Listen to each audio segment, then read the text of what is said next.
दोइनो कई दोइ अचुक Moina rate तौरगा लाबा असुक हाटलगा लाबा कया कुइना खोइ खांगिसि हाइनोबा मोइ ओइना हाटपै मतम यौद्रिबा ngasi masi sukna nataba naronda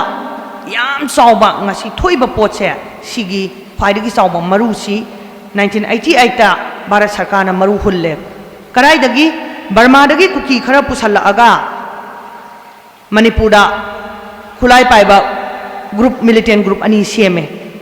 1988 ta sigi ani sidagi masa poklok pamayam dune ngasi Manipur da tawriba akoi maitai di hujik mang pai mang bangak tane ba maitai da mang da ba ma bhau leite ba akoi lam aduki matik pi e kari gu mamata sigi mafam sidagi haidok pa yadre adu chai kunthra sangna sange thire phange leiram me khoni si kai khoni leiram ge haibada akoi di khangan bani sarkar na lo laga loi thami sigi knowledge mayam si aseng badi Manipur da lai ba pot khuding mak Manipuri akoi oi bam thoktra akoi na mapu oi bam thoktra mapu akoi da ngasi khangan dana akoi gi lan mayam se pek na ba lisang se na chatharak ba Bharat Sarkar gi policy se sigi si yam phajaba lut ki policy ama lai sigi se ni huje hangdok chadois conflict wahau asawbam lai re ngasi akoi na ngasi thengnari si Manipur gi Puwari da handak thengnari ba wahau sumaina saw ba wahau thengnadri Manipur da asuk yamna tamthina sokpa yaba mawongda ma shiba yaba mawongda threat challenge singnaba handak la ismaina mamangda sahi lisingani hen bagi lairiba Puwari sida sidagi hen tamthina amu phau lakhidri adu itaragadi sigi wahau si maitai na sem sa hokde isam samna hada Manipur na sem sa hokde haibani sem sa hokdri si kaigino haibada akoi khanghaudaba ni na thoklak kadoriba khudong thibase si yongna tamthi ningai oi haibase aikoida yam ka haina huju mak thoklakani haina aikoina thajarude thajarudabaduna khangdabane khangba kharasu adum laina leithu ubane ngasi hayeng heta tawrakadaba nate da tapna thorakadaba poni akoi matam lairi haidana khanbagi mawong amasu yaw leithu ure aduga khanghaudana akoida landare lansi ya mawong ta dana ni taris mina imung manung honari ngai tummi ngai sari ngai matam sida yung kai si loina mai thadoga mi se matum ka aga dum chat khona tan ba makhal gi lanjele maitai na toise lanjele ni ngasi lan ngak pa landa ba nate mina lan tara aga akoina ngak pani hujik tauris ngak pa sungam dre sum pixel e Manipur kaksing da loire makharom da awanglom da sekmai da loire mamang da yaripok da loire maning da kangsup da kaithema bi da loire ngak pa ngamak ta bagi khudam ngak ta ni ngasi si mayams ngak pa si kai ngam haudrino haibasi khangna bu hona bada aikoi Manipur gi Puwari khangmina da ba yade wahau si kaino haiba khangmina na bu hona bada Puwari yaudana khangmina ba oithokte haujik aikoi kaidou doino amadi tungda kai chatoino kari khongthang thang doino haibase sisu Puwari khangdana amu oithokte phirep lawba mamangda inauna thambigi aikoi kari phirep law sige haib phirep hais khwaidagi luba decision ni phirep hairis sige phirep si masoi lawe ngasi Manipur lekai amadana amalawni lekai amadana amalawni phirep si masoi lawbusina maramoidana lawra iba khonjel se sapmana ba khonjel lawraktaba pikna law leirabani na pulap punjalaga mi sanga du lekai pulap se punjalak targadi lak tare nipan di adum yogane ba sigi lak tare nipan sina one time da amu khatang da lawrak targadi lawruba khonjel do thoglaiba amatta oiba phirep tu dagi thoglakadaba masi kai gi ekoina phirep kholaw si samana lawba ngamdribano phirep si lawba kaido bai ngamdrino haibada aikoi se punna Manipur da kaidori ge se khangminnadri Manipur da kai no hujik tawri si hana tawrami si kaino haibase hek khangminaba mikupta mathanda aikoi singat khraneba khangba hengat pa haibadi singba hengat pa haibani once khangragadi ai khangrane ba mikap thokraba midi amona tumjan bayaroi aduna सिगी खंगमिन्नबसी Manipur पुंबा पाक सतना अखोई खंगद्रिये खंगदबगी मरम मयाम से पुवारी हांगदोकपद लोई थोलकनी अदुना अखोई खंगमिन्नसी हाय तारगदी मणिपुर हाइबा लमसी कइनो अहानबदा खंगदबा यादे मणिपुरदा पामिसी कइनो हाइबा खंगदबा यादे अमदी मणिपुर कमायना सेमखी थंखांग नायना मणिपुर करम करम खुदोंग चाबा थेंगनरखीगे हाइबसे अखोइना खंगद तारगदी करीगुंबा अमबो अखोइ ngasi लेरिबा खोंफमसिदगी फगतपा ngमोय अदुना मणिपुर कइनो हाय तारगदी सिंगी इचिलिनाव सिंग मरुओइना कुकी इचिलिनाव सिंगना अखोइदा अखोइगी मणिपुर सी स्क्वायर माइल 700 स्क्वायर माइल खंगना साबा लमनीना अखोइदा हाय फुरुप अमना अमा हाय फुरुप अमना अमा हाय फुरुप अमना अमा हाय मरै मयाम अम येतनरे लैरा सनुसिगी मरैस मणिपुर कइनो हायबसी मणिपुर सी मसागी लेंगदबा पाकपा अमदी चाव एरिया अमा लैजै सिगी एरिया से मेप अमा सुगी अगल लै मागे मसक कमाइन तौगे हायबसे सिगी अवांगदा खादा नोंपोकता नोंसुपता कई लैगे हायबा बाउंड्री मार्क तौरगा लैबा ngमखै लैबा सिमना लैबा लम अमगकने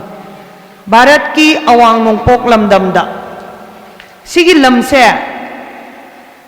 मिहोय फुरुप कुंथ्रागा मरीना सही लिसिंग अनि हेना संगनागा सारकपा अदुगी सारकपगी रेकॉर्ड से अयीबो ओइना थनम्बा करम मखलगी अयीबा इसागी इयेकना ख्रिस्त पोक्ट्रङै ममांग इयेक पुथोक्सरगा अदुगी इयेकतुना Irga थनम्बा पुवारी असिगिसिदा Manipur कमाइना सेमखिगे हायबसे इसागी written recorded history हाय लैजबा अदुना मणिपुर कयाम कइनो अदेगी मणिपुर कनागिनो न हुजि येतनरिबा मयाम से मसी कैसु थोइदोकना येतननिङाय लैते मसिदे खोइना याम सेंगना हायरादा पेपा पेपा मी अमना सुम याम ngangaga अखोइना थबक लुना अरुबा माय ओनसल थबक तौरिबे अखोइना ओनसनबा संगदेदना पेपा पेपा ngangbado aduna moina ngangise पेपा पेपा नेना दुम खंदोकपा याय ngangjasanu hayeng matamgi matungina job job soirakpa matamda loina tugi tobba ngaktani machin thidana pangangangne हाइरिबा Manipur की एरिया मैप मणिपुर की टेरिटोरियल से कयामना चावी कराइदा कई लेगे हाइबसे भारत की गेजेट हाइरिबा लाइरिक ऑफिशियल लाइरिक नि सरकार की ऑर्डर खुदिंगमक लोइना थोकदोइनि फोंगदोइनि गेजेट हाइरिसिदा सिगी गेजेट सिदा यावरगा लैबा एरिया अमगकनेबा अदुना मोइना पुथोरिबा क्लेम मयाम दो हाइरिबा गेजेट से असिदा चैलेंज तौरगा असिदो सिंगनौरो हाइगदबा मैतैना अहानबदा अयीबा रिटर्न हिस्ट्री अवांग नोंपोक लमदमदा अयीबा रिटर्न हिस्ट्री लैरिसे अयीबा पुवारी लैरिसी असम ने त्रिपुरा ने मणिपुर ने अखोई अहुम खतंगदन अतोप स्टेट सिंग से अमा भाव लैते अयीबा रिटर्न स्क्रिप्ट मसागी इयेक लैबा हाइबसे मालेमगी चौखटपगी थाकता खम थेंगे हाइबगी खुदम अमगकने मालेम की मफम खुदिंगमक्ता अयीबा इयेक लैनदे अखोई इसागी अयीबा इयेक लै इयेकतुना लैरंबा पुवारी सिगिसिना सही लिसिंग अनि हेना ब्रिटिश की ममांगदा ब्रिटिश लाक्तङै ममांग से अखोई कनामतगी मखादा अखोई लैरमदेबा एक्सेप्ट सही तरेट खुंताकपा सही तरेट खुंताकपा सिसु लांजेले हंजल्ले ब्रिटिश लाए ब्रिटिश की मखुत्ता मणिपुर माइथीरे अदुबु अखोइगी अहल लमना मतमदुदा ngasi भारत की लानमी तेंगोल सिदी कैसु नते ब्रिटिश की लानमी तेंगोल दी पृथ्वी पाइरमीबा ब्रिटिश एम्पायर नि मागे वाटपा अमत लैबा नते बर्मा दैसु संगकदोइबा इंडिया रोम दैसु संगकदोइबा लानमी तेंगोल मयाम खुसु खुलाइगी सांग दे येंगनरुबा मतमदा अखोइदी कैसु लैबा नते मतमदुदा मखोइगा खोइगा येंगनरुबददी तुमित अमगक्की सांगनि येरुम भौ नत्तेबा खोइसे नुंगा तुमित अमगक पिक्रबा मणिपुर मपांगल सु सोनबा मणिपुरदना मतमदुदा अखोइगी येकनबा ख्वाइदगी साथीबा ख्वाइदगी मपांगल कनबा ꯌꯦꯛꯅꯕꯗꯣ ꯀꯃꯥꯏꯅ ꯊꯦꯡꯅꯈꯤꯒꯦ ꯍꯥꯏꯕꯁꯦ ꯁꯤꯗ ꯍꯪꯕ ꯋꯥꯍꯪ ꯑꯃꯗ ngasi kaigumba mayang lanmi laktaragadi akhoi kamai tawgadage haidana hangba ama yauri Indian Army tharak taragadi kaidawrage haibani sida hangi wahang ama se aduda sigi matang sida aina pusanjarak ningbasi sathigraba British Army British ki lanmi khulai mapan naidana pairaba maigai khudingmaktagi thomjalaktoraba Manipur tudoraba aduda akhoi ipai pu iben singduna akhoi na ngasi Indian Army ki ri sumaina ki haidana wari ga sagi ba khoi ta hobra record ta leibra or loina thengai na gibra haibis thengai na gib porane su khange adubu khongjom gi landa Manipur gi lanmi khudingmak ngathwai kat khib Sihogdabagaiduna jail da thajali phasi taw kaigino sido ido landi porani khangam ngasi de khoina maitaina mamai olak targadi lan mai pa kane ba khoi ngambagi chance am high oye akhoi da khudong saba yam leiri matam duga yangnok targadi po da po dawrabani ba sidau leiramne adoi targadi phibam hena phari ba khoina mayangi lan mi kibam thokpra mapangal hena sonba ipa ipu iben singduna British ki lan mi tengol do Maithi do le balan phamduda akiba matalaitana British masing langamdana halamaga makhoi mathwai su loi ka thokri do adugi masani masuni haiba matamda ekhoina ngasi Indian Army yam ki bagi type ama ngasi Manipur sida pak sannane ekhoi da sandu iba ki haiba wat wafam se ekhoi da leiba ya bra maitaina kana guba amata ki haiba wafam se ekhoi da thamba yariba tanpham laba ngasi Tengnari balandi khongjom landa thengnagri duri kasuna te ngasi thengnari sidi leibak kai doine khongjom landi Manipur intek oina lehawi British Empire gi saruk oigre adagi ningtambagi struggle horakhre ngasi leiri sidi khoi gi leibak si machet kai doine adui taragadi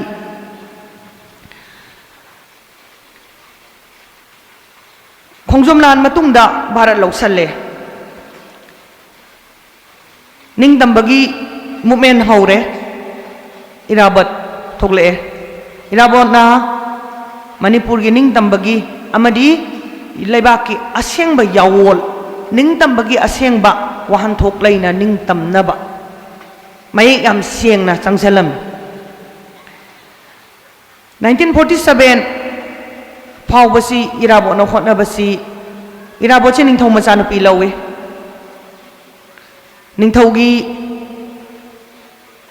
Mayani pani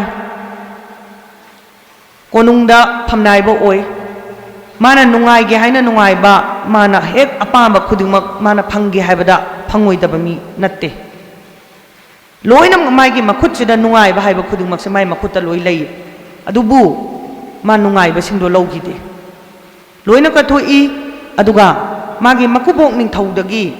sakti se lokthoga miyam da pina ba haidana mana lalong mathang sillaga Manipurna British tagi ning tamnabagi freedom struggle sida loina semame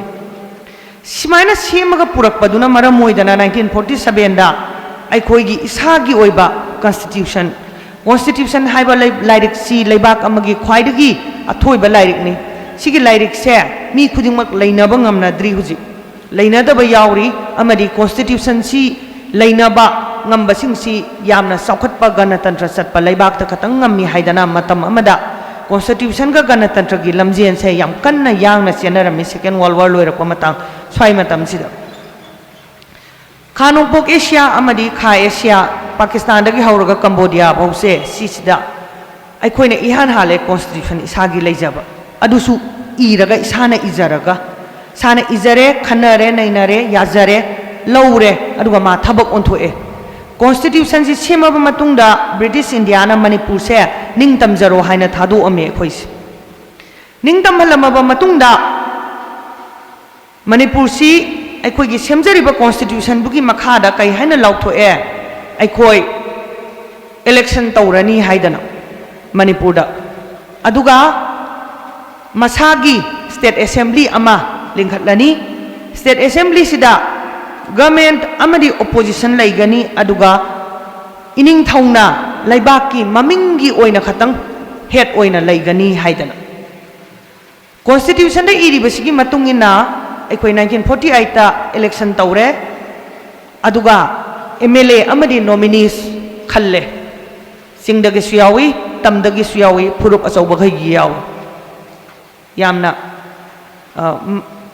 fair ओइना सांग पूना सांग मानाना चिंग तम याम सांग मानाना same high तारे constitution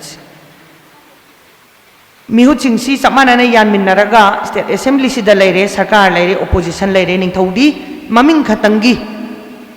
निंथौ ओइरे मा अपाम कैमता तौब याद्रे निंथौगी अपाम अपाम तौरंबगी शक्ति दो मा cam लेत्रे सरकार ना पीबा एडवाइस की मतुंगिना खतंग मा थबक तौगदबा अदुना इराबोट मतमदुरा मंत्री ओइ मा ना तौरगा मकुबोकी तगी लेरिबा शक्ति से मियामदा सिना थोकपनी इलेक्शन तौरे मणिपुर से खा नोंपोक एशिया अमरी खा एशिया हाइरिबा लमदम सिदा इहान हानबा चाउग्रबा लेबाक भारत सेंब लोइद्री पाकिस्तान सेंब लोइद्री बांग्लादेश पोक्ट्री सोमनाकंद डेमोक्रेसी अमाबौ सनद्री थाईलैंड कंबोडिया अमाबौ लाओस नुंग म्यांमार अमाबौ कनो सनद्री डेमोक्रेसी सनद्री सिगी चाउग्रबा लम सिदा मैप सिदा पुलप अमुक्तंग येंबियु कयाम थिना पिक्के से अखोइगी मैप्स लम्स पिक्खरब मणिपुर सिनाने अचौ अचौब लेबाक मयामदा लोइनमक माइथीबा पिरमगा अखोइने इहान हाना इलेक्शन तौबा अमदी गणतंत्र चटपा मनिंग तंबा लेबाक से मणिपुर ने इहान हाना ओइ 1940 गा आइत कयागी मतिक चौखलमगेदा भारत ना सोमदा मसागी कॉन्स्टिट्यूशन मिंगोदेगी कॉपी तौर को तौर इनबा लाक्नरिङैदा अखोइदी निंगदमद्रिङै ममांगदा 47 दा इ लोइथोखरेब अखोइ क्याम सेम साइ मसी अखोइ मिसम ममनदी इराय लाइनो उगनेबा सिदा तालम्मिबा लन इपाइ पुना थनम्मिबा अखोइगी मनी सिंगसे मसी कइनो हाइबदा मालेमदा गणतंत्र हाइरिबा लेंगाक से हाइरिबा लमदम सिदा अखोइगी लमसिना फार्स्ट तारगम ख्वाइ मतोंदा खिल्ला थनमिनेबा इपाइ पुसिंगदुना भारतगी याम हेले निंग चौखटपा लेबाक सेमबा होगले यंग लाउना लेबाक से सेमबा होगलपा मतम सिदा 1949 दा भारत सेमी मतम सिदा इंडिया हाइबा लेबाक सी ब्रिटिश ना लंगथोमबा मतुंगदा निंथौ पानबा लेबाक मयाम से मथंग नंफु हापुदा लौबा मसाना याने तिलकपा मखन मखा मयाम से तौर मोय याम कन्ना सेमीबा मतमने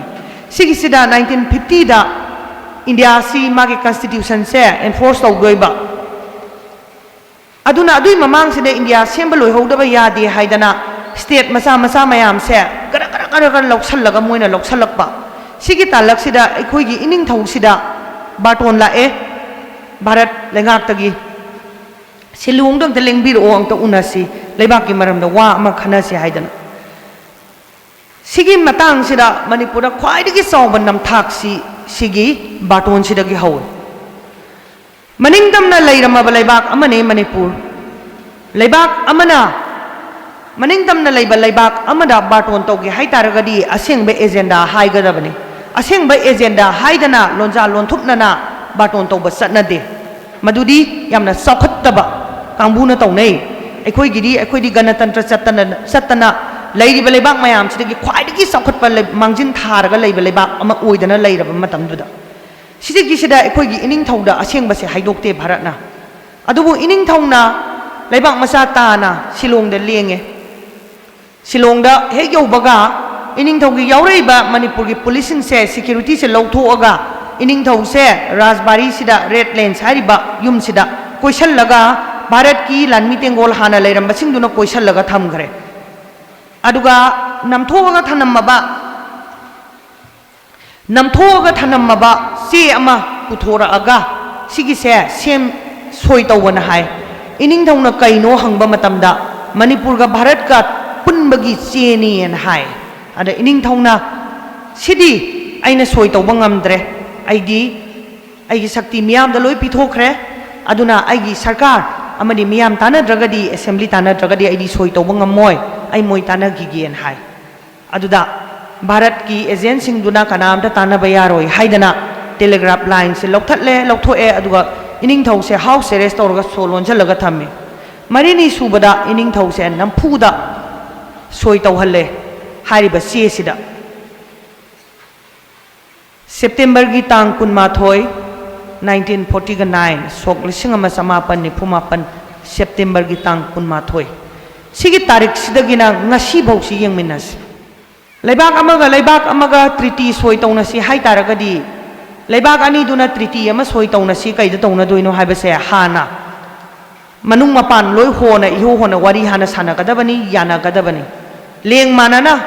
अनी से वारी सागदबनी लेंग मानाना व्यवहार तौनगदबनी अदुगी मतुंगिना ट्रीटी हाइबा एकॉर्ड हाइबसे साइन तौनै अखोइगिदा मणिपुर भारत पुल्ले हारिबा ट्रीटी अमदी एकॉर्ड से अखोइदा अखोइगी इनिंगथौगी मनिंग तमना अयाबा यावना तौगिबा सोय नत्ते अदुगा अखोइदा तानारमगा तिकनारमगा इबसे नत्ते अदुना मणिपुर की मियाम सुखंग खंगौदना इनिंगथौदा नंफुदा सोयसि तौरगा 1949 सिदा मणिपुर से भारत पुल्ले पुल्लबा मतुंग सिदा अखोइसी भारत की स्टेट से मखल अहुम थोकना खाइदोई मतम सिदा स्टेट हाइबा मा यूनियन टेरिटरी हाइबा मा पार्ट सी स्टेट हाइबा मा यूनियन टेरिटरी गा स्टेट कदरी इलेक्शन तौबा याय नॉमिनेशन थागत याय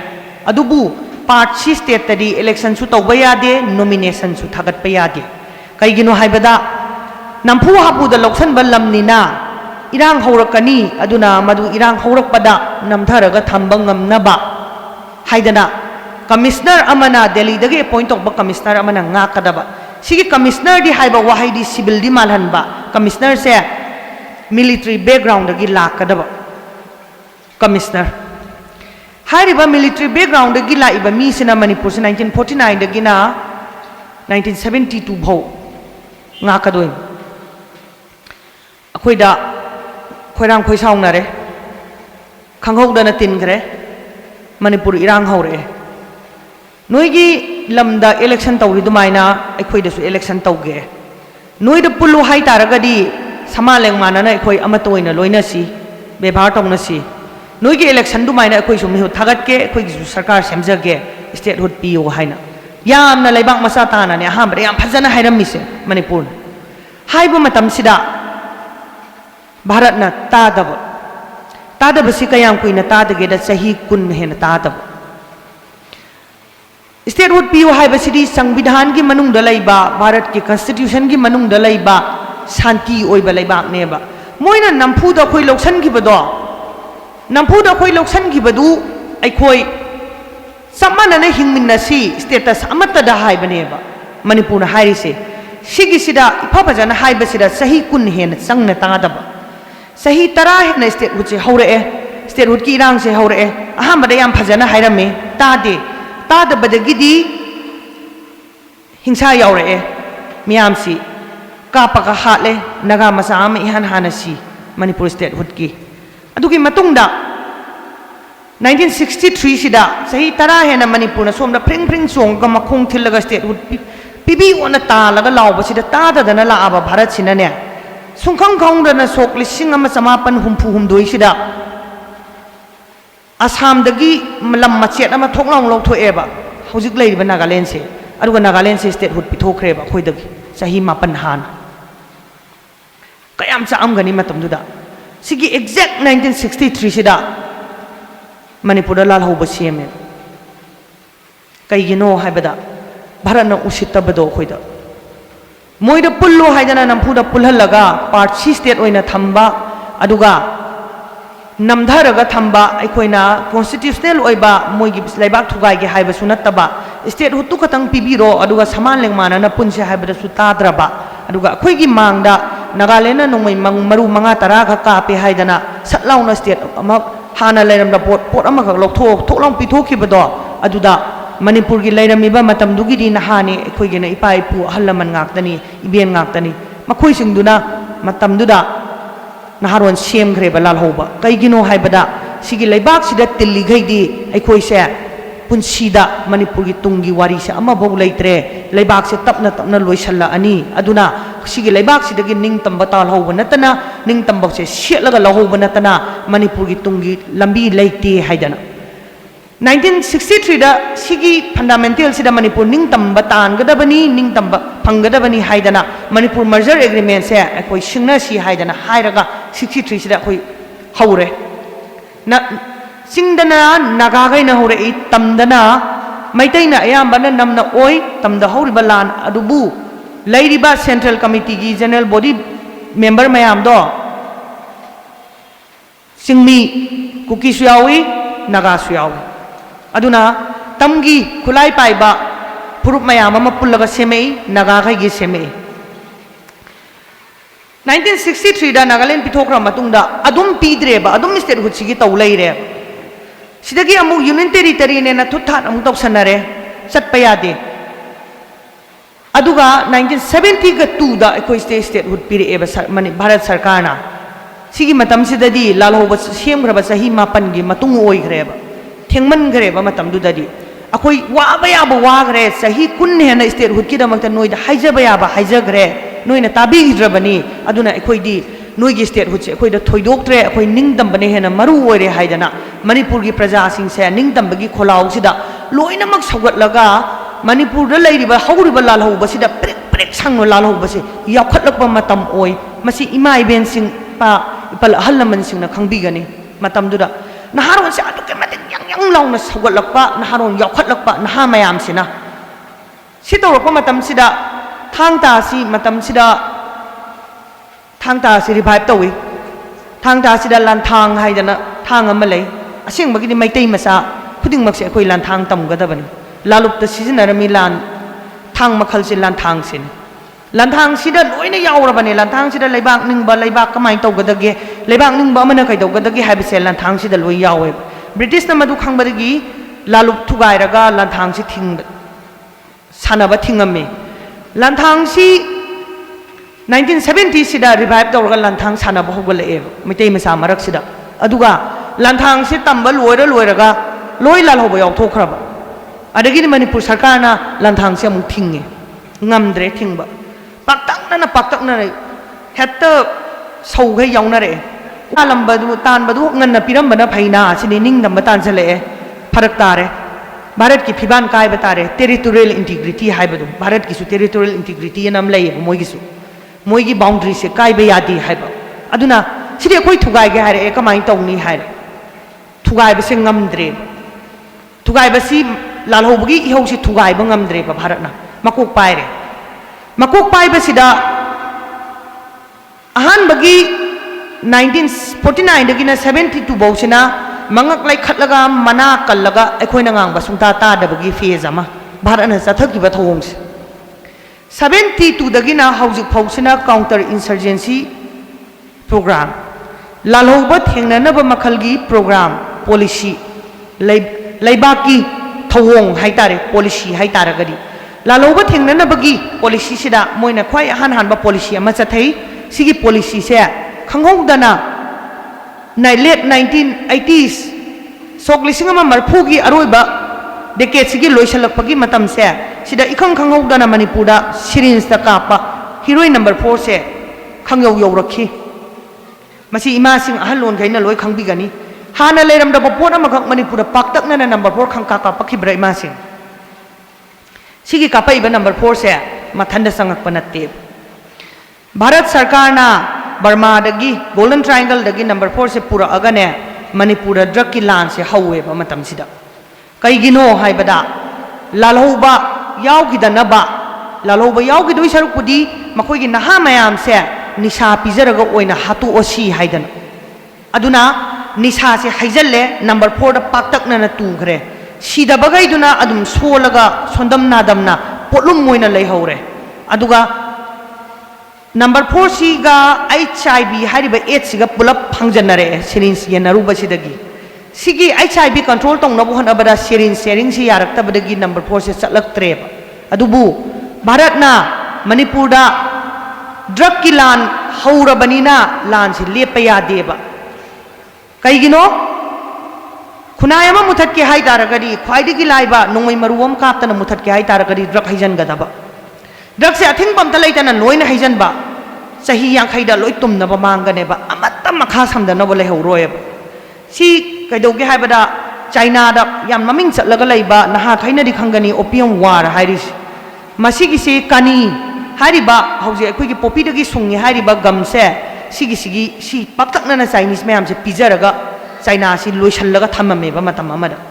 सिगी सेम फॉर्मूला सी निसाबु इतारगरी लोइनमक्ता याय अदुना हाइरिबा ड्रग की लांदो अदुइदु मणिपुर भारत सरकार न चथरकपा नंबर 4 से यारक्तबदगी भारत तक अहामगी 4 की फेस है बर्मा दे लाई इमा सिंह निंजंबियो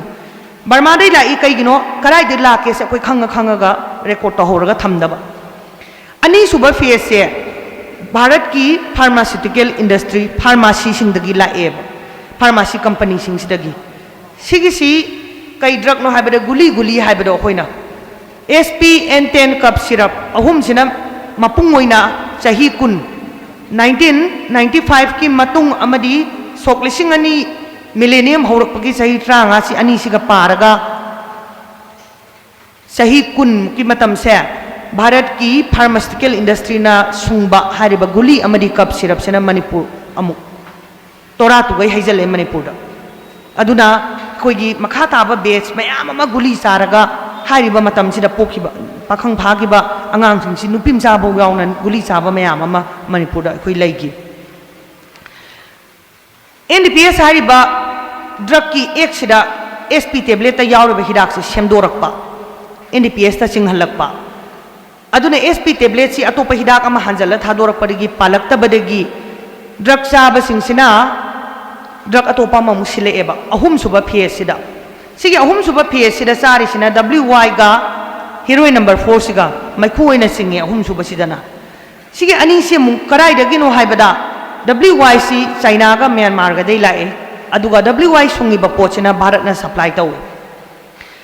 अदुगा सिंगिबा नंबर 4 सी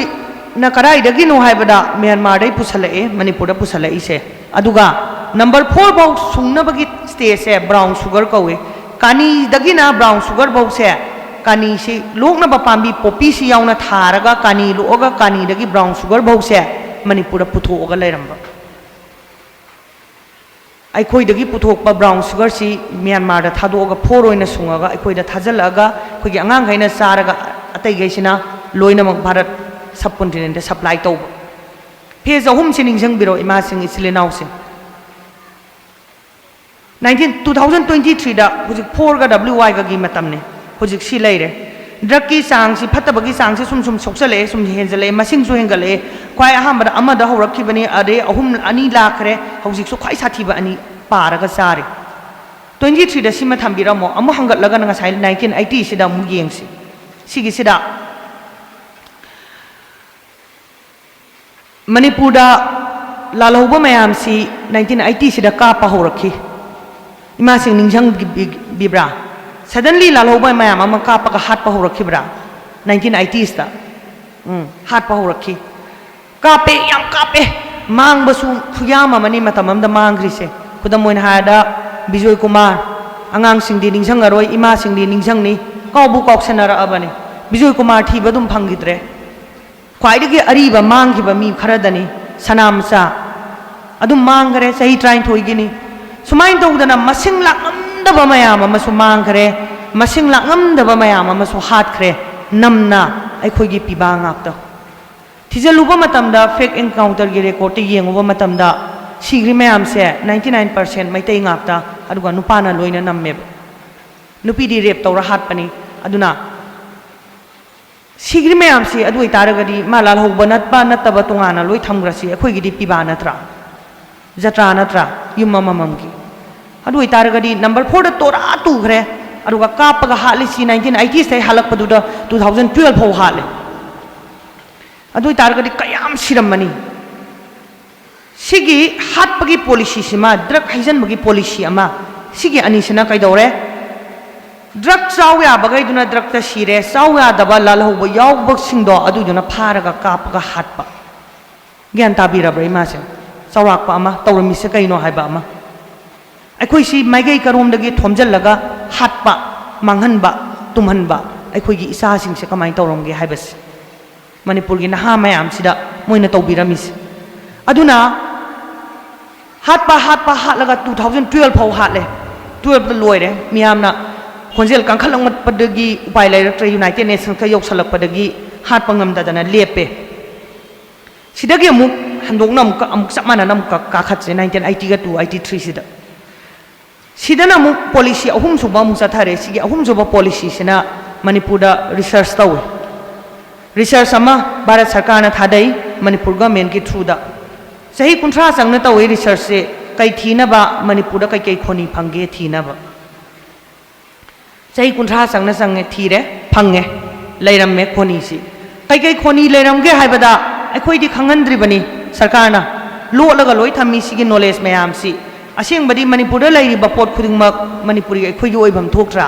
अखोइना मपु ओइबम थोक्ट्रा मपु अखोइदा ngasi खंगंदना अखोइगी लन मयाम से पेकनबा लिसांग सेना चथरकपा भारत सरकार की पॉलिसी से सिगी से याम फजबा लुट की पॉलिसी अमा लै सिगी सेनि हुजे हांगदोक चदोइस रिसर्च तौर मतुंग सिदा थाव मणिपुर थाव कयाम फंगेदा भारत की सही कुंथ्रा की थाव सप्लाई से मणिपुर फंगिबा थाव सिना पीबा ngame कयाम यामगन थाव की समुद्र अमै मथक तावरगा लैरिबा अखोइगी इमा लैबाक ngasi अखोइना तावरिसे मनी मुक्ताना पेक थन्ना लैबा सर्गगी लैरिबाक अमगा की मथक्तनेबा ngasi अखोइ म्यामना तोंगगा लैरिबा अखोइगी इमा लैबाक मणिपुर हाइस पृथ्वीदा ख्वाइदगी तांगबा मिनरल गई लोइ फंगबा बेल्ट मणिपुर थाव नेचुरल गैस अखोइगी मै हौरि मयामदो नेचुरल गैस ngakतनी गैस हम लैरे हाइरेनि थाव नेचुरल गैस मनी मुक्ता सना एल्यूमिनियम सीमेंट सानब लाइमस्टोन क्रोमाइट प्लेटिनम यूरेनियम भौ यावना फंगे हाय यूरेनियम से खतंगनी कन्फर्म तौदबा अतैगी लोइना कन्फर्म तौरगा फंगदना लैरे सिगिसी 2000 हौरकपा 11 स्वाइसिदगी भारत सरकार ना मणिपुर सरकार सिजनरगा लनाई कंपनी दा थाव से सुंगनबगी अयाबा पिथोकपा हौरे अदुगा मणिपुरगी खोनी म्याम से कोटनबगी अयाबा पिथोकपा हौरे अदुना नाकलमदा काउंटर इंसर्जेंसी गी मिंगदा अखोइ हाटपा तुप्पा निशा पिजबा मांगहनगिबा किहनबा रेप तौबा अदुकी मतिक अकी तुजुंगबा मरक्ता नमधरगा किहल्लगसु थंबनेबा अदुना अइना कीबा हाइबा वाहैसे मैतैदा अइ सुआ याबम थोक्ते हाइना अइना कन्ना ngasi ngasai हामबदुसु थमजरिसे किहल्लगा थंबनेबा खोइसे किहनबसिदा कमाइना किहनगेदा हाटपसिसु किहनबनी मांगिबसिसु किहनबनी फारगा 3rd डिग्री तौरा थादोरकपसु किहनबनी रेप तौबसु किहनबनी अंगांग रेप तौबसु किहनबनी अदुगा अइखोइदा मतम मतमगी मतुंगना कॉम्बिंग ऑपरेशन तौदना धमका तौदना तौरिबा खोलिबा मयामसे लोइ किहनबा ngaktaनेबा सप्रेशन कौरे मोइसे अदु इतारगदी लिसांग सेना सुमाइना थमकपसिना पॉलिसी अहुम से अखोइ निंगसंगबिरे ड्रग कापा लनहुरानब रिसर्च तौबा खोनी पेकनबगी अयाबा पिथोकपा सिगे अहुम सिना अखोइना मपानदा कमन मेना अदुम इराइ लाइना उबदा खितंग थिजनबा मतमदा फंगदबा पोट मसी सुना नत्तबा नारोंदा याम चावबा ngasi थोइबा पोटसे सिगी ख्वाइदगी चावबा मरुसी 1988 ता भारत सरकार ना मरु हुल्ले कराइदगी बर्मादगी कुकी खरा पुसल्लागा मणिपुरदा खुलाई पाइबा ग्रुप मिलिटेंट ग्रुप अनि सेमे 1988 ता सिगे अनि सिदगी मसा पोलकपा मयाम दुने ngasi मणिपुरदा तौरिबा सारिबा खबै खरा सारिबा मयाम भारत सरकार ना सेम्बा मिलिटेंट ग्रुप यानान बसे मोइ सेमिनिको खोइना कुकी सुदा लैरिबा मिलिटेंट ग्रुप हाइसे कैमता नते भारत सरकार ना सेमगिबा ngaktaनेबा सुलो सिबुदगी नोइ सोइ तौबा लौथोउ हाइरिसिदी मपाम सागी मरी दो थटके तौबनेबा मरमबी मदु थट्टा तारगदी सिगी लानसे थो ngaktaनेबा मोइ तौरि मयामसे सिगी हौरकफमसे खोइना तंगाइ फदना खंगबा तंगाइ फदे अदुना कई डिमांड तौहल्ले खुलाई पाइबा ग्रुप सिदा मणिपुर की होमलैंड तालो ना डिमांड तौहल्ले होमलैंड तान बहुरे greater Kuki land greater homeland ना ताले वाउरी तालंबदगी ना ngasi पूरा सेपरेट एडमिनिस्ट्रेशन था अहुम सिदा यूनियन टेरिटरी हौजिंगना स्टेट पूरा स्टेट पियोन हाई ग्रेड लैरिबा पॉलिसी मरी सिना मैतै नमधबा अदुगा कुकी खुलाई पाइबा सेमगटपा मैतैगी लालौबा नमधबा कुकी खुलाई पाइबा शेरफलासे मोइन हाइगले अखोइगी नमधगरे सिगी तालकसिदा चिंगदा लैरंबा मैतैगी लालौबगै कोम्बिंग ऑपरेशन तौरगा बेटालियन थाजलगा लोई तखाइबा कापा तांथोकपा हौरे तमदसु नाकंदा कापिङै मतमसिदा सिंगदसु साइमल्टेनियसली हौवे साजिक तंपाक्तै तकथोरकपसिना चुराचानपुर इबुरौ थांजिंबौ यौना तकथोरकदोइने लोइना सुम तकथोरकानसिदा हंगौरिबा मफमसे सिदा भारतना सेंबा कुकी खुलाई पाइबसिंदो खिल्ला थनम्मे लमसे नोइना ngaon kana thengaina naba maitaiga nagaga thengaina naba खुलाई पायरगा थनम्मे पोपी थाहल्ले ड्रग ललोल हल्ले बर्मा दगी मी पुसल हल्ले मी खुन सेम हल्ले अदुगा भारत सरकार अमरी मणिपुर सरकार ना डोमिसाइल पीरे सिटीजनशिप पिथोक पीरे बोट थादा हल्ले अदुगा ngasi लाख 9 की मथक्ता सेंसस ता याव लेरमे मणिपुर दे तोंगान तागदबनेना ताले तपना लोइना लोइ प्रोसेस तौबिरकान सिदा तौग्रिबा ngasi ओइरेबे फिबम से कमायना तौरपनो हाइबसी इमासिंग लांबा फंगबिब्रा हाइबा हाइबेतंग खंडबिरु कनाना पुरकपनो ngasi अखोइना थेंगनरिबा कुकी खुलाई पाइबसिंगसी कनाना पुसलकपनो भारत सरकारना कनाना योकपनो मणिपुर सरकारना थादोगा कनाना करबार तौहनबनो सरकार अनीसिना पोपी कनाना थाहनबनो सरकार अनीसिना कैगी मणिपुर थुगाइनबा नगाना तानबसु निंगतंब तानबा मैतैना तानबसु निंगतंब तानबा अनीसिना तालिबा निंगतंबसे निंगतंब तानबा नतबा लेबाक थुगाइगेना तानबा फुरुप अमा थाजन तारगदी अनीसे अदुम मराई समजग्रनियना खनबा मचेत थुगाइरगदी सुमांग मचेत अम पुरगदी आई निंगतंगेनदी तानबा यारारोइदना अदुगी लालोंगदो थुगाइनबा हाइदना चही 50 की मथक्ता यामना चेक्सन्ना चथरकपा भारत सरकार की लालोंग सिगे लालोंग से अखोइना उहौदबा कैगिनो हाइबदा भारत न तौब लालोंदी स्टेट असेंबली सिदा लैरिबा अखोइगी मिहुटनेना थागतलिबा मयाम से अखोइना थागतपा थंबा यादे भारत सरकार न सिगे लालोंग मयाम से तौगे हाइतारगदी मणिपुर लैंगांगना याद्रगदी तौबना याबा नतबनिना मणिपुर लैंगाक से भारत न हाइबे इनबा मपी मपा ता खल्लेबा भारत न हाइबे इनगदबा मागी फम खतंग कोलगा लैगदबा मागी मफुरुकी इंटरेस्ट लैबाकी इंटरेस्ट योंथोकदबा मैतै खल्लेबा अदुना अखोई मैम से लिसिंग पीरगा 1972 दगिना हुजुबोक थादरकबा बोट मैम नुरा खल्लिबा मी मैम से अखोई मिहुटनेनरी मालहनबा अखोइदा नत्ते भारत ना मागी पैसा मैम थादरगा अखोई हुरानगिबा पैसा मैम दो अखोइदा थादरगा साइरगा अखोइदा नमजा नमथेकनरगा नमफु हाबुदा खंगंदना लौबा अखोई बोट की सिल मैम दो अदुदगी भारत ना हाइबा इनबा मीगे खल्लगा अखोई लुसिंगबा ओहनबा लुसिंगबा ओहनबदुना मरम ओइदना मोइना हाइबे इल्लुबदगी सही 90 से भारत न तौ हाइबा खतंग लोइ तौरगा लाकपा अदुना ngasi अखोइ ज्ञान तारकपदा लांगोइ चलगा लेरमि सिगी मरमसि अदुना अखोइना माइबेन सिंग अहलमन सिंग इचिलिनाव सिंगना आइना ममांगना थमजग्रिबा पुवारिगी मतेक समलप्पा कमाइना भारत तिनगी अमदी अखोइदा करम पॉलिसी चाथरकपदगी ngasi ओइरिबा फिबम से ओइरकपनो हाइबस पुसलखरिबा मिटोप लोइनमक लिसांग सिना नोंबदो ओइरखिबा नत्ते अदुना ngasi aina laksaningi मैतैना था अहुम सिदा लाउरिसी सस्पेंशन ऑफ एग्रीमेंट लौथो नार्को टेररिज्म मुथलो पीस पुरो हाइबने यामना इंग तप्पा फजबा डिमांड ngaktani सिगी सिंगसी भारत सरकार अमरी मणिपुर सरकार न ताबीरब्रा तादे कुकी न हाइबरी मोइ ताइको कुकी की सेपरेट एडमिनिस्ट्रेशन दी मोइ अदुम खनैयेबा अगस्त की तांग 10 दा मोइ वारी सानबा लोइग्रे अनिरक सुब मोइ फम्मनी अहान मगी वारी साबसिदा तोरुंग बंगलागी येनरिबा लमसे होम मिनिस्टर ना मखोइदा यूटिलिटी पार्क पब्लिक की काना नबा पार्क अमा सावना लमसे पिथोखरे कुकी न हाइरे मोइ सिगी से लैगिद्रबा मयाम की मेमोरियल पार्क ओइनेना मैतैगी खुंदो पिथोखरे अदगी मैतैना कुकीदा कापा ngamdanabani हाइदना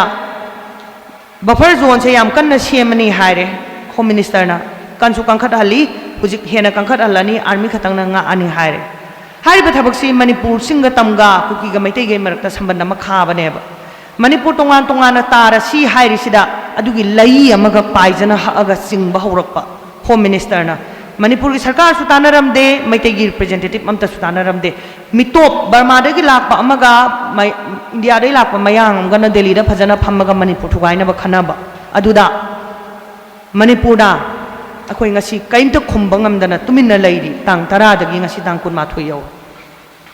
NRC तौसे हाइबे यादे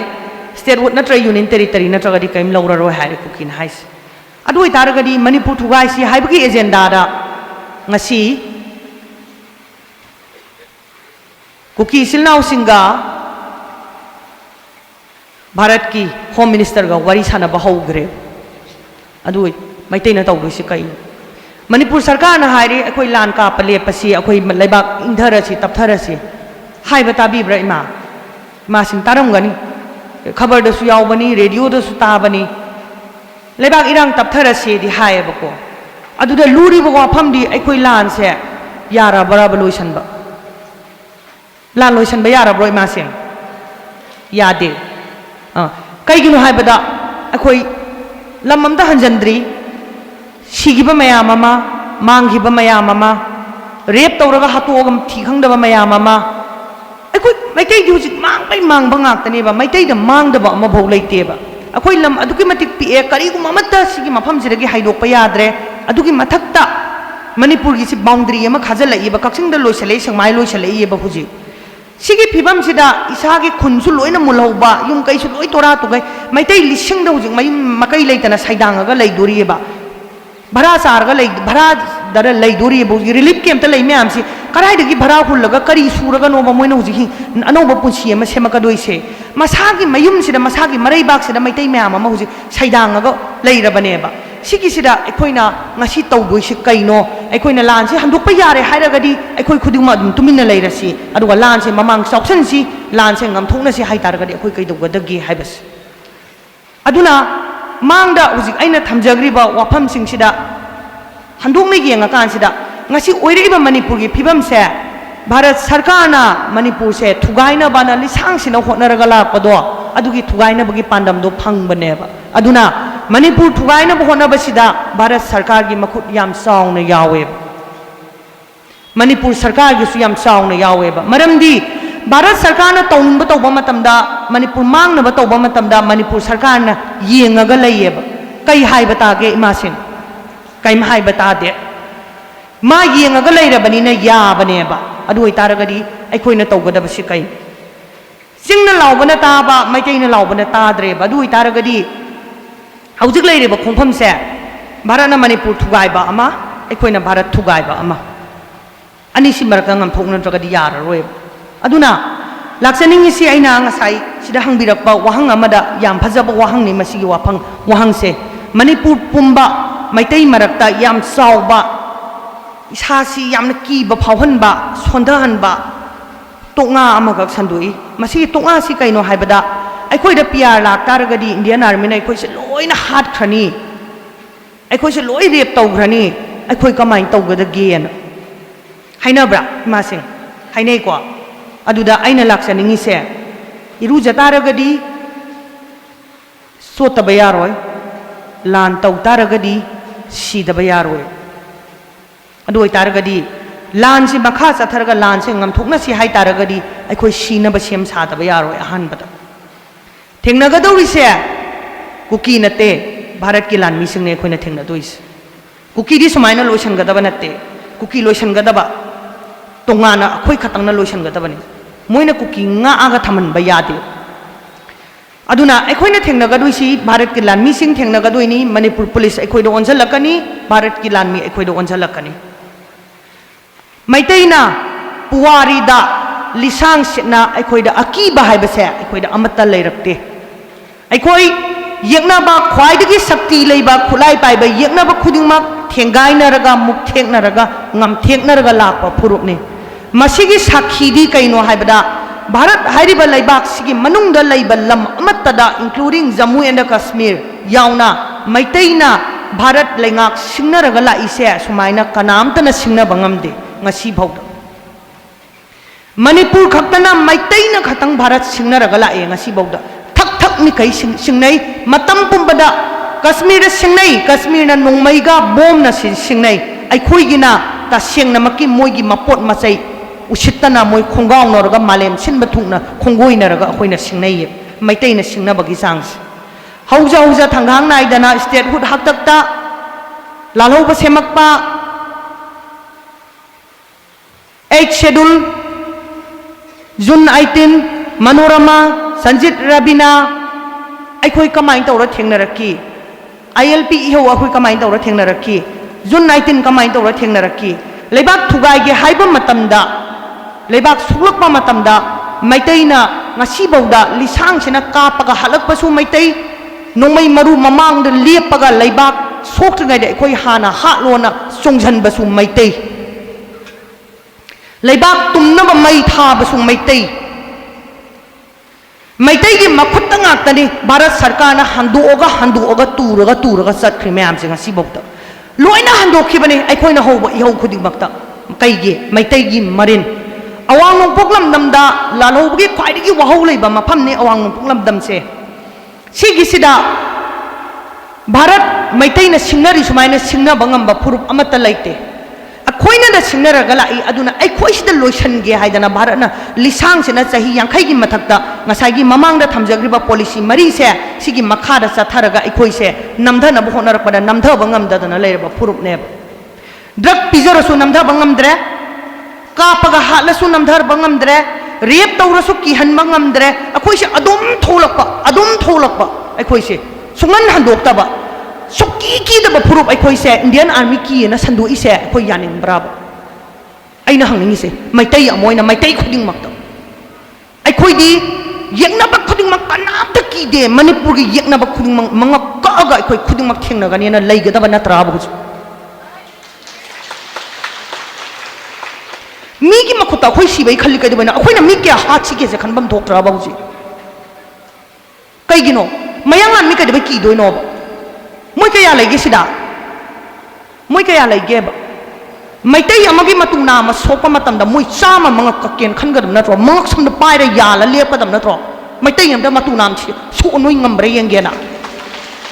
कैदोबै की दोइनो कैदोय अतकोय मोयना रेप तौरगा लाबा असकोय बा हाटलगा लाबा कया कुइना खोय खांगे सि हाइनोबा मोय ओइना हाटपै मतम यौद्रि बाबा ngasi si phibam si bauta कैदोबै लोला खोय चतुय नोबा इन हंगिसे सि नाव मयामदा इमाइ बेन सिंगदा मयांग आमी करी मरिन हेना पांदना खुलाई पाइरा कनबनि मोय कैदों ngam ge खुलाई पाइरा सो अखोय मरक तौजी अखोयना थतपरा मोय कैदों ngam ge बा मोय कैदों ngam ge कै ngam दे कैदोबै अखोयना मोय की दोइनो कीरि दि मोयना अखोय कीरि ने सिगी तोंगा से हातोक सेबा अखोयदा कीबा लेते हाइबसे अखोय सिगी खोलाव से ओइना लाव सेबा मरमदी येंगोने सिबु येंगना बा याम नुंगाइ गदबा थबक नत्राबा कुकी दी मैतै सिंगनो इंडियन आर्मी दी की ये न नु ओइद्र हाइबनी दा सिबो अदुदी खंधरब्राबा खोय कैनोम सोइद्रो अखोय खाली वाखन से अखोय कैनोम सोइद्राबा सिबु वाने ना सदुइबा खोयसे वाने ना खनरी सिबु खनबम थोप्राय बनीदा अखोय दी अरा पलोय हाट के ना लेगदबा इरिन नत्राबा बुजी सोइद्रा लाले हाट कदबने बखोय मखोय नोमै को लगा ले हौजिक चिदाइदा लेरिसे बंकर अखोय की खुन मयाम दना मोइना बंकर साजलगा फ्लेयर काखलगा मैतै की गेम पुहल्ले अरुगा कुकी दा कापथा हले इनेबा अखोय की मिसंग नते भारत सरकार सो अखोय की मिसंग नते मणिपुर सरकार सो अखोय की मिसंग नतेबा अदु इतारगदी अखोयना थेंगनादोइसे भारत की लानमी थेंगनादोरिएबा भारत की लानमी थेंगनादा तारगदी कुकी लोइसनबा यारोएबा अदु थेंगनागे हाय तारगदी अखोय की दबा अमा संगेबा सिक्की दबा सिदनेबा मी अमना की दना मथबा पल लेपखिबा मतमना मदु कापकदबा मी लेतेबा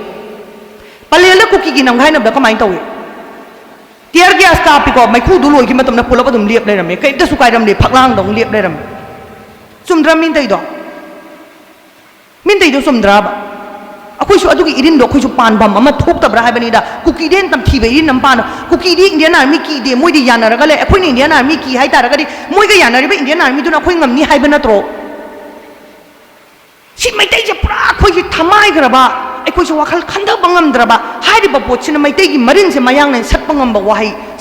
सिगी वाहै परिंग सिदि को मणिपुर की इतिहास मैतै मरकता अमोना खनबै मथौ ताद्रबा वाहै परिंग ओइगदबनेबा कैदबै अखोइबा अकीबा फुरुपता सिंहंदोइनो अदुना हौजिक मोइना तानारिबसिदा अखोइ मणिपुर सी थुगाइगे हाइबा अमा चंगजलैसि 6 शेड्यूल पीदोरे नगा दसु पीग्रनी कुकी दसु पीग्रनेबा 6 शेड्यूल से सिंगदे खाइदोखिबा मतमदो ओइदोइसे मोइना तालिबा सेपरेट एडमिनिस्ट्रेशन से तान फंगदोरेबा नगागे ना टेरिटोरियल काउंसिल कौवे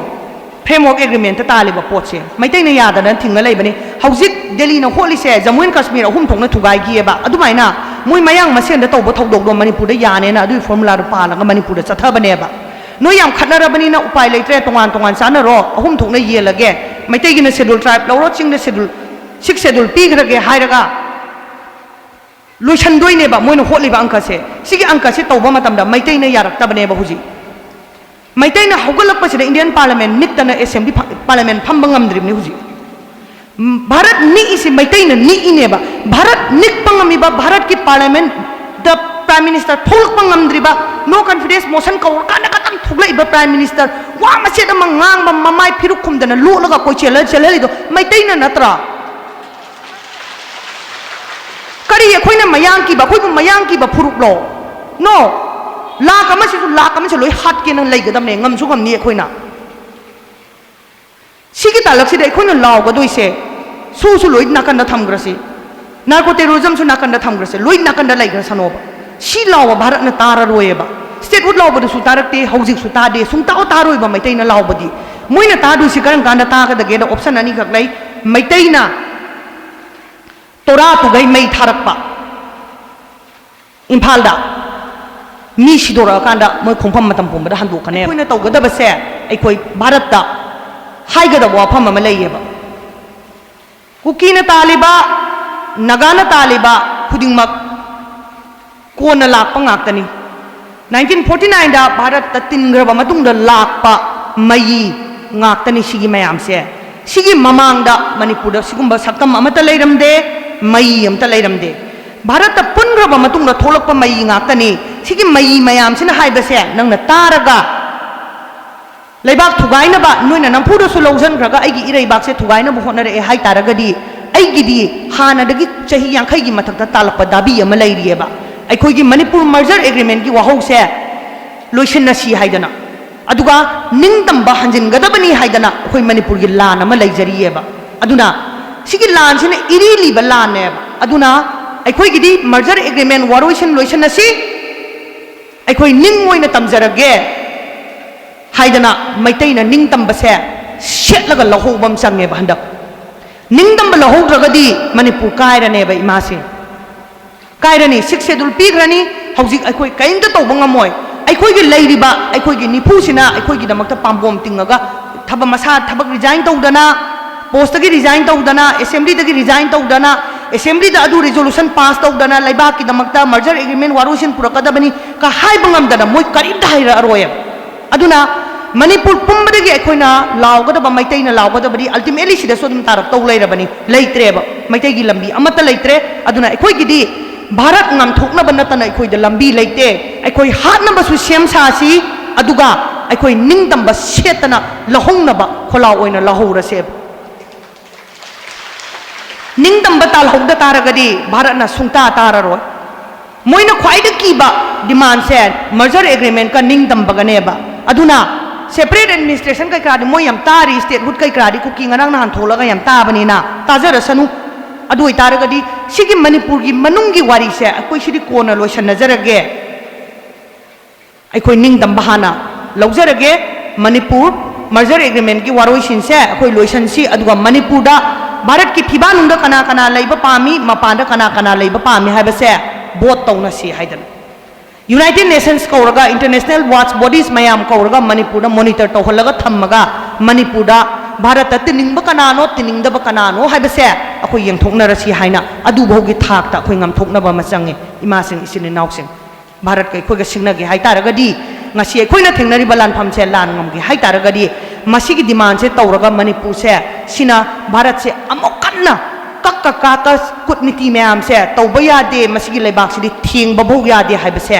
खीनबा मरु फंगै खीनबा पराम तंग तंबी हौसे अदुदी मर्जर एग्रीमेंट का सोवरेंटी निंगतंबसी हंजनबसी नतना अखोइ मणिपुर पांबै लैते अदुना खोलाव सेमदोकमिनबा अमदी मणिपुर पुंबदा लैरिबा नुपीसिंग से पुंझलकपा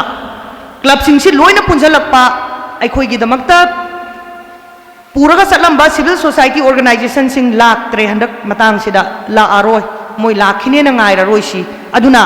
leiriba langthoma bai khoi isagi oiba lupti leijari club ama leiri maira ama leijari hairiba club ka maira ga se khoi mapangal cancel han kangkhat han ba ma change aduga streamline tawraga parim ama khatang da satminnaba kholau ama khatang lauminnaba leibak ki ba khonthok ama khatang thokminnaba masange natraga di sama sama yang khai sa khairaga tawrigai di bharat na sungta tararoi aduga aikhoi da thunghau se tamgi sumang maset simagak thunghau tu ani aduna aikhoi matang sana ngasi leimidari ba loksing sigi matungina mathang sandoknaraga aikhoi gi apunma kholau ama lauminnaba amadi manipur se mayang siga amtang mayang sing siga ngamthoknaraga leiba ngase thungset ki thabak sidi aikhoi hapta amda loisan bangam meba bharat ki lan meeting gol mayam su loi putho kho bako kaisu natte asi problem mayam se hapta amda ku ki deal tawbra khoi kaisu natte ba problem loi solve tawba ngam gani aduna bharat kai khoi ga pulli gai di khoi oiraroi hai base khoi khangye hai base lauraga ning tambagi kholau amuk tang pen na khoi mayam se longbin na hosi hairaga ai pumna ma